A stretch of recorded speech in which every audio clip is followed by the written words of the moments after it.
Lors de mon dîner d'anniversaire, ma sœur a annoncé sa grossesse avec mon mari, s'attendant à ce que je m'effondre.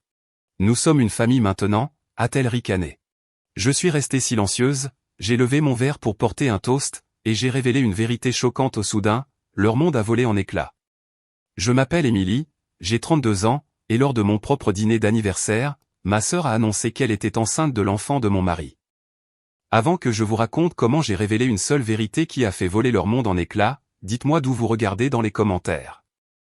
Ils pensaient avoir le contrôle. Debout, au milieu de l'Ivory Room, le plus beau restaurant où j'ai jamais mis les pieds, sous le regard de tous mes amis et de ma famille. Ma sœur, Lorraine, avait posé la main de façon théâtrale sur son ventre naissant. Mon mari, Marc, avait la sienne sur son épaule, une image de solidarité suffisante. Nous sommes une famille maintenant, ricana Lorraine, des mots conçus comme un poignard dans mon cœur. Elle s'attendait à ce que je m'effondre, que je pleure, que je fasse une scène. C'est ce que j'étais toujours censé faire. J'étais l'émotive, la fragile. Marc me regardait avec cette fausse expression de pitié qu'il avait perfectionnée au fil des ans. Toute la salle retenait son souffle, attendant l'explosion. Mais elle n'est jamais venue. Je suis restée silencieuse. J'ai pris une lente gorgée de mon pinot noir, laissant le silence s'étirer jusqu'à ce qu'il devienne inconfortable pour tout le monde sauf pour moi. Puis, j'ai levé mon verre, un petit sourire se dessinant sur mes lèvres. Ils pensaient que c'était leur pièce de théâtre. Ils n'avaient aucune idée que c'était moi qui avais écrit le scénario. En grandissant, j'ai toujours été la responsable. Lorraine était l'enfant chéri. Quand elle a voulu la robe de princesse à 1000 $ pour le bal de promo, mes parents ont encaissé une obligation d'épargne. Quand j'ai eu besoin d'aide pour un manuel scolaire pour un cours universitaire avec mention, j'ai eu droit à une leçon de morale sur la nécessité de trouver un petit boulot. C'est moi qui réparais les choses, celles qui étaient stables, fiables, et donc considérées comme acquises. Ils ont confondu ma stabilité avec un manque de passion, mon calme avec de la faiblesse. C'était leur première erreur. Le sol s'est dérobé sous mes pieds 6 semaines avant ce dîner d'anniversaire. C'était un mardi. J'ai pris l'iPad familial pour chercher une recette et j'ai vu une notification de mail. C'était de Lorraine, adressée à Marc. L'objet n'était que 2 mots, notre plan. Mon sang s'est glacé. Je savais que je ne devais pas regarder. C'était comme se tenir au bord d'une falaise, mais je le devais. J'ai ouvert l'email. Tout y était. La liaison, exposée avec des détails nauséabonds. Mais c'est la fin de l'email qui m'a rendu physiquement malade. Un plan pour annoncer la grossesse à mon dîner d'anniversaire, pour utiliser l'humiliation publique afin de me forcer à un divorce rapide et discret où il pourrait tout prendre. Lorraine écrivait, elle sera trop brisée pour se battre. Elle ne se bat jamais. J'ai laissé tomber l'iPad. Le craquement qu'il a produit sur le carrelage a fait écho à la fêlure dans mon propre cœur. J'ai titubé jusqu'à la salle de bain et j'ai verrouillé la porte, pressant mon dos contre elle comme pour retenir le monde extérieur. Je n'ai pas crié. Je n'ai pas pleuré. J'ai juste ouvert la bouche et laissé échapper un souffle silencieux et rauque, alors que la vie que je pensais avoir s'évaporait sous mes yeux. Ce fut le seul moment de faiblesse que je me suis permis. Un seul cri silencieux. Puis le chagrin s'est durci en quelque chose de froid et de tranchant. Il s'est durci en rage. J'ai pris mon téléphone et j'ai appelé ma meilleure amie, Jessica. Jess, ai-je dit, ma voix stable. C'est arrivé. Quoi? Non, Émilie, où es-tu? Sa voix était empreinte de panique. À la maison, ai-je dit. Mais je ne vais pas pleurer. Je vais tout réduire en cendres. Mon esprit s'est mis en marche, reliant des points que je n'avais même pas réalisé être là. La liaison était un symptôme. La maladie, c'était les mensonges. Et le plus gros mensonge de tous avait commencé plus d'1 an auparavant. Nous essayions d'avoir un bébé depuis des années. C'était la seule chose que je voulais plus que tout. Finalement, après mes supplications infinies, Marc a accepté de faire des tests. Il est allé seul dans une clinique, Northwood. Il est rentré ce soir-là et a livré la performance de sa vie. Il m'a tenu dans ses bras pendant que je pleurais, me caressant les cheveux, me disant que ce n'était pas ma faute. Le docteur a dit que ce n'est pas moi, et avait-il murmuré, sa voix épaisse de fausse sympathie. Il a dit que tout va bien pour moi. Ça doit venir de toi. Il m'a laissé porter ce fardeau pendant 1 an. Il m'a laissé croire que j'étais brisé. C'était une cruauté que je ne pouvais même pas concevoir. Mais maintenant, son mensonge était sur le point de causer sa perte. Jess, ai-je dit au téléphone quelques jours plus tard, j'ai besoin des vrais résultats de la clinique Northwood d'il y a 1 an. Et M, c'est protégé par la loi IPA, c'est une forteresse, a-t-elle dit. Jessica était assistante juridique, elle connaissait les règles. Je suis sa femme, ai-je dit, la voix dure. Il doit y avoir une clé pour cette forteresse. Il y en avait une. Il a fallu 2 semaines d'appels téléphoniques, des formulaires de consentement signés que j'ai trouvés dans ces vieux dossiers, et un peu d'ingénierie sociale habile, mais nous l'avons eu. Un email a atterri dans ma boîte de réception avec une pièce jointe PDF. Ma main tremblait si fort que je pouvais à peine cliquer sur la souris. Le rapport s'est chargé. J'ai fait défiler le jargon médical jusqu'au résumé en bas de page. Le patient présente une motilité de spermatozoïdes nulle. Diagnostic, azoospermie. Stérile. Le mot flottait là, sur l'écran.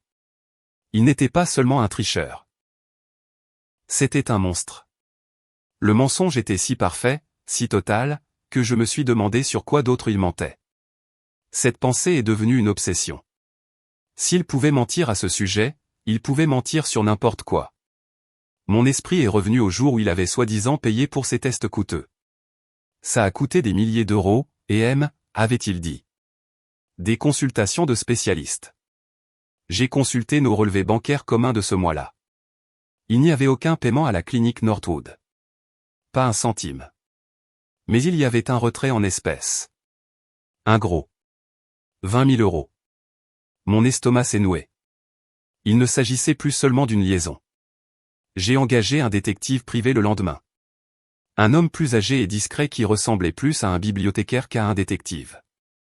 Je me fiche qu'il me trompe, lui ai-je dit en faisant glisser un dossier sur son bureau. Je sais qu'il le fait. Je veux que vous suiviez l'argent. Découvrez où sont passés ces 20 000 euros, et tout autre argent qui ne colle pas. Il a livré son rapport 2 semaines plus tard. C'était pire que tout ce que j'aurais pu imaginer. Le détective avait retracé l'argent jusqu'à un compte écran que Marc avait créé. De là, c'était un flux constant de paiement à Lorraine, pour son loyer, sa voiture, ses sacs de créateurs. Mais la pièce finale fut le coup de grâce. Un virement unique de 200 000 euros provenant du compte de dépenses professionnelles de Marc, de l'argent détourné vers une société de titres de propriété. C'était la compte pour une nouvelle maison. Une maison qui était maintenant au nom de ma mère. Ce n'était pas une trahison. C'était une conspiration. Mon propre mari, ma propre sœur, et ma propre mère. Et dans mon sac à main, je tenais les 2 choses qui allaient tout faire s'effondrer, son rapport médical et le rapport financier du détective. Ce qui nous ramène au dîner. Le silence dans le restaurant était assourdissant après l'annonce de Lorraine. Je me suis levé, tenant mon verre de vin. À la famille, ai-je dit, ma voix résonnant avec une clarté qui m'a surprise moi-même. Et à la vérité. J'ai sorti de mon sac un simple morceau de papier plié. Je l'ai fait glisser sur la table en acajou poli vers Marc. Il l'a regardé, confus. « Qu'est-ce que c'est » demanda-t-il, la voix méfiante. « Ça, ai-je dit, en m'assurant de parler assez fort pour que toute la table entende, c'est la vérité de la clinique Northwood. Datant de l'année dernière. » J'ai vu la couleur quitter son visage. Il a su instantanément. Lorraine regardait son visage, puis le mien, son sourire triomphant s'effaçant enfin. Le plus gros mensonge, ce n'était pas que tu couches avec ma sœur, Marc, ai-je dit, ma voix glaciale. C'était que tu aies un jour prétendu pouvoir être père. Un halètement collectif a parcouru la salle. Le visage de Lorraine, qui rayonnait de victoire quelques instants auparavant, s'est crispé en un masque d'horreur pure.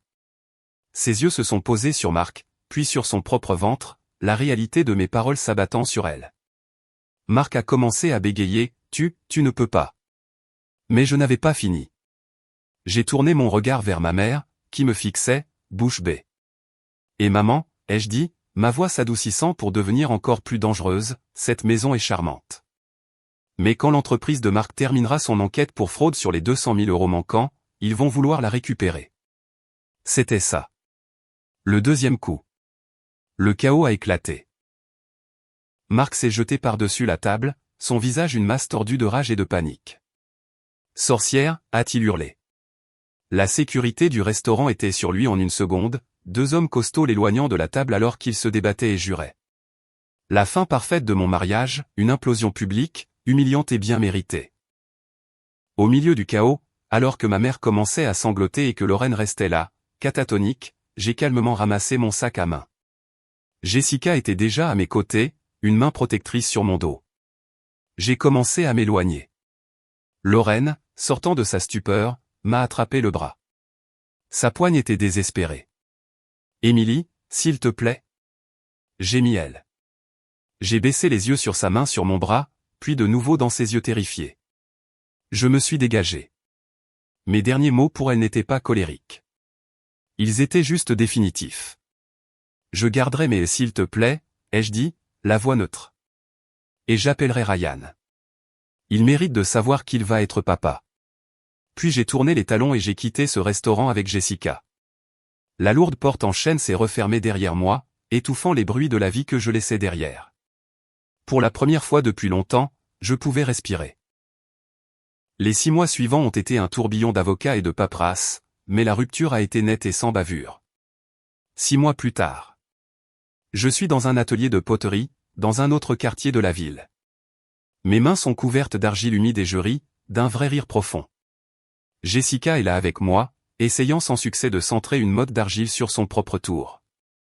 Alors, le divorce est final, demande-t-elle en m'envoyant un petit bout d'argile. Depuis mardi, dis-je en souriant. Son entreprise a généreusement payé pour un accord à l'amiable. Il s'avère qu'ils préfèrent vraiment ne pas laver leur linge sale en public au tribunal. Mon téléphone vibre sur la table à côté de moi. Je m'essuie les mains et le prends. C'est une alerte info d'une chaîne locale. Le titre dit « L'ancien cadre financier Mark Peterson condamné à 5 ans de prison pour détournement de fonds ». Il y a une photo granuleuse de lui, menotté, emmené par la police. Je la fixe un long moment.